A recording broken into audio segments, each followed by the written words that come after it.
we'll kind of walk north-south of the person and control this way, right?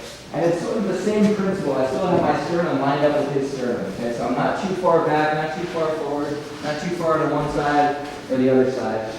The difference here is that my partner can turn to his side a little more easily when I'm north-south, right? Like if you go slow, but turn towards your side, like you're in the fetal position, yeah, this kind of deal, he can do it a little more easily because there's less of my weight. Like even if I give a good amount of pressure, go ahead, slow that, boom, he can still make that turn happen, right? So if I don't move, he's going to be able to turtle up every time.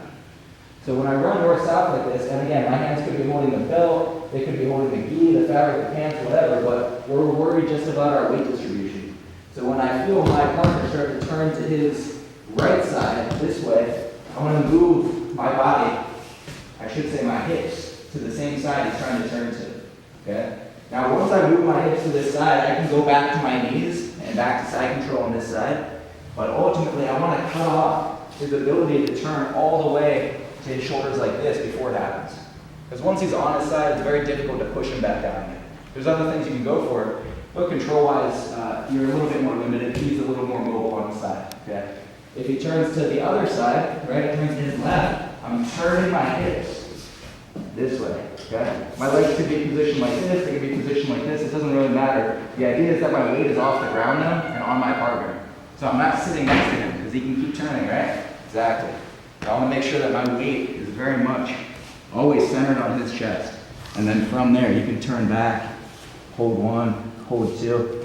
As far as hand position goes from side mount, you can hug the neck and hold the arm like this. It's totally fine. But it's a little easier to control the person and to mount the person when I start with my arm over his head like this. So keeping my arm here, sometimes holding the belt is a good idea if you can reach it. Grab a hold of the belt there with this hand. With this hand, you can just leave it flat on the mat.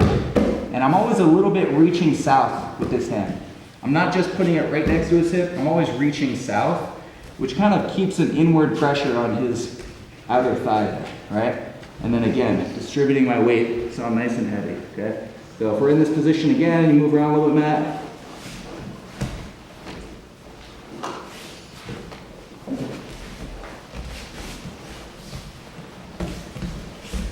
Good. Now, once I feel there's an opportunity to move around the head, or if I decide to move around the head because I feel like he might put me in the guard, then the same rules apply. I have to keep my partner flat. I have to distribute my weight evenly on his chest. If he starts to turn to his side, this way, I move my hips to the side. Okay? Turn back to my knees. I can switch my hands. If I'm north-south and he turns to the other side, same idea.